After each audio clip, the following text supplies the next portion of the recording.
Hi, this is Cheryl back with you from Farmhouse Frugally, and today I am in the Flowerpalooza hosted by Annie from Indiana Jones. Her channel link will be in my description box with a playlist of all the other creators joining into this fun collab.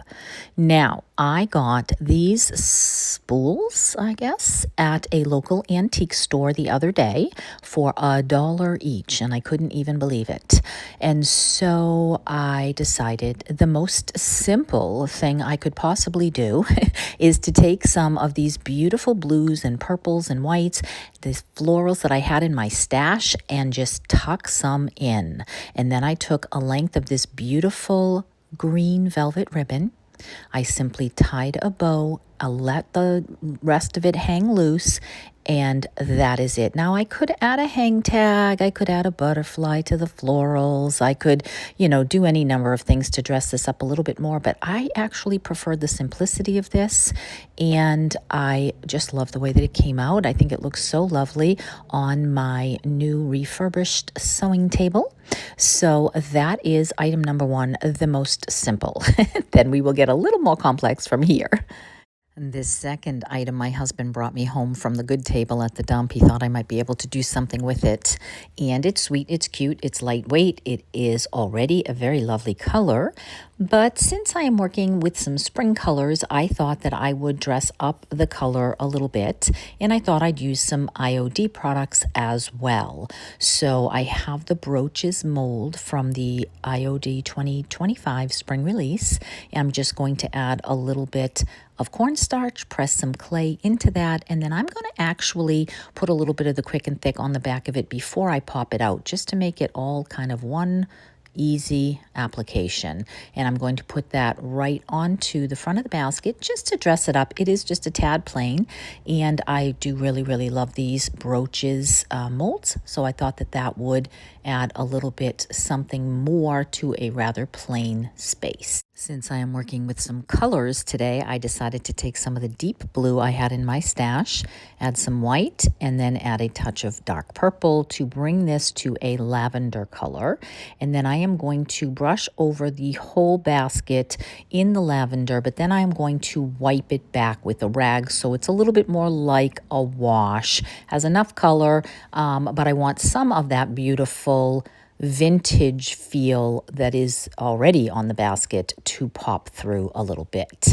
And then after I wipe that back, I do want to go over the center of the brooch mold with some white florals, white paint rather, because I want to add a beautiful IOD transfer from the beautiful wildflower or wild bloomin' transfer booklet, and the white certainly will help that to pop.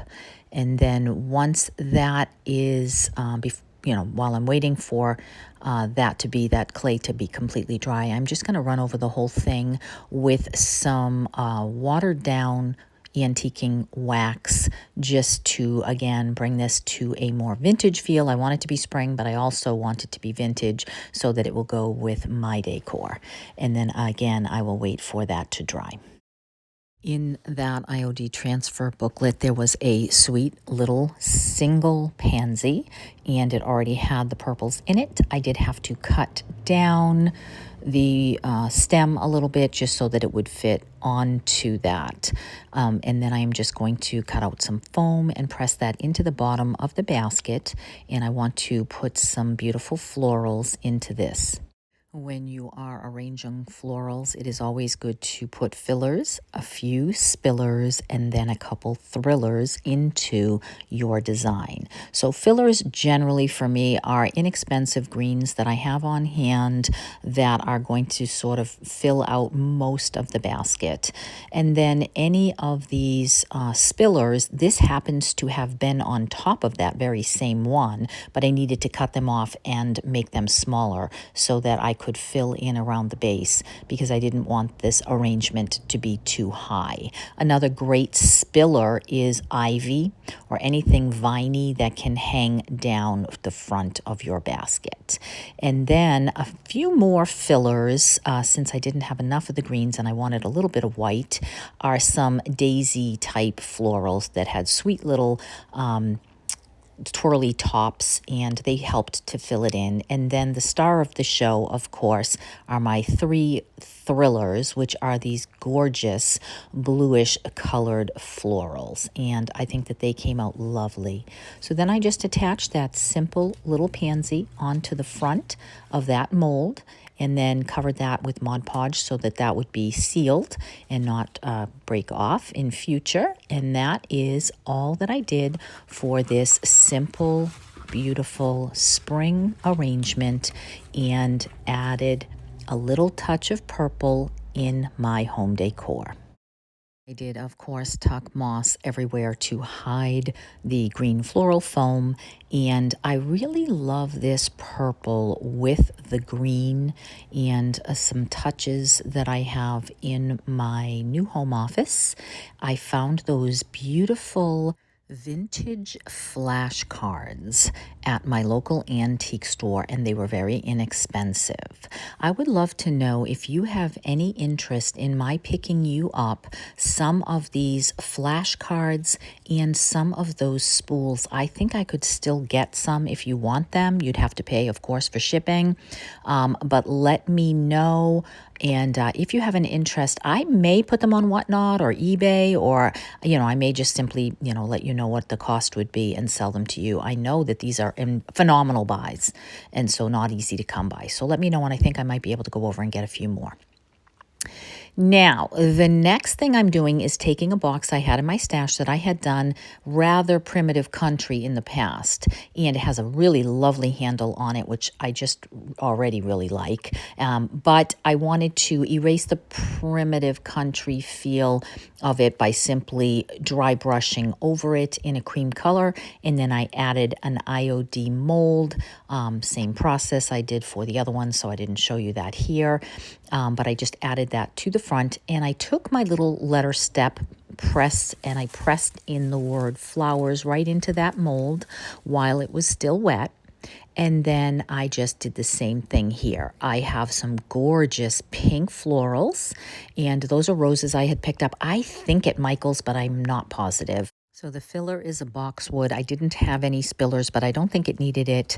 Those roses were absolutely thriller. And then my friend Nancy gave me these adorable little butterflies, and they're already on wire. So I am going to take one of them and attach it to the handle here. And I think it is the perfect addition to this sweet little box. And then I want to bring out the IOD mold label on the front a little bit more 3D effect here. So I'm just going to take some of the dark wax and sort of press it down into the word flowers and around the frame, and just sort of really give that a little bit more of a 3D effect, a little bit more of a vintage feel, and definitely have that pop. And this is so sweet. I have put it in my new bathroom, and if you have not seen my new bathroom, that is a video I posted this month, and it is such a beautiful update. It is very neutral and very vintage, and I absolutely love it. So you can check that out. And here is a little pop in that bathroom to bring out a little bit of spring and add to that vintage decor. So let me know what you think about these arrangements. And then that takes me on to, I think, what might be my favorite.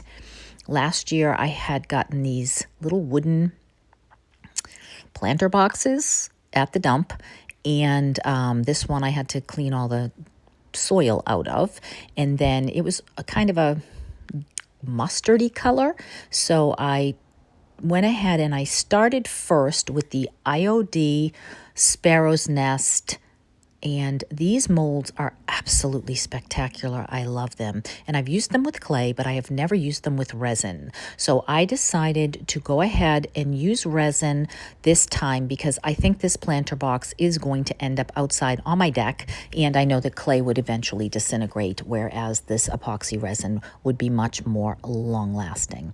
So this is a 2-part epoxy, and I did not get the fast drying one. I thought I did, but I didn't. So so it does take 24 hours to dry.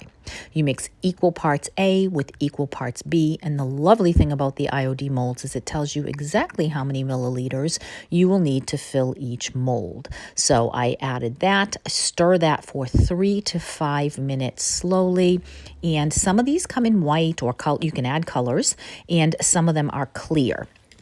So this epoxy dries completely clear, glass-like. So I stirred that for several minutes, poured that into the mold, and then waited the 24 hours before I could complete this project. So once that is completely dry, if it's the white one, then it will turn white and you will see it and you will know when to pop it out. But in this case, since it's clear, you just have to wait the 24 hours and you should be able to pop it right out. And it came right out beautifully. Now, because I want them a separate color, a different color than my box, I decided to go ahead and paint them first. So I am going to just take some white chalk paint and cover them completely. And then I'm going to take a few other colors and I'm going to go ahead and dry brush over the bird with some blue, and I want to color in the eggs with some blue and the green leaves, the leaves rather, on the mold with a pale sage green.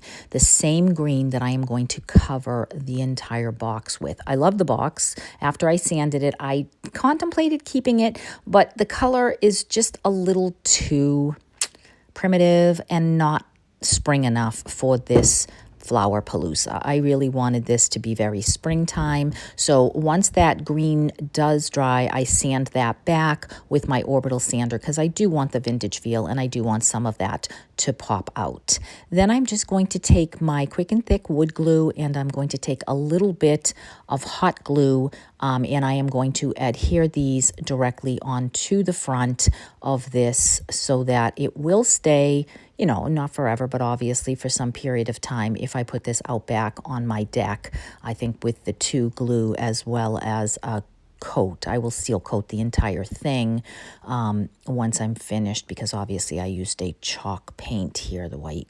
So that, once I get that on there and I got those beautiful details colored in the way that I wanted them, then I simply took some watered down antiquing wax and went over that to especially make the nest and the details on the mold pop, because that really is just the most beautiful part.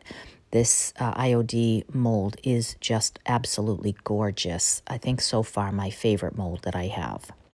Now for today, just to have this video done for you, I took a bunch of spring florals that I had in my stash and popped those in so that you could see this finished product. But I technically, I will go over to a local nursery and I will fill this with soil and I will pop in probably some just white florals, or I don't know yet exactly what they'll have there at that shop, but I do plan on filling that with some actual live plants and putting that out on my deck. So let me know what you think of today's Flowerpalooza and which was your favorite. Don't forget to stop by Annie's channel as well as the playlist. Thank you so much for stopping by, and I will see you in the next one. Take care.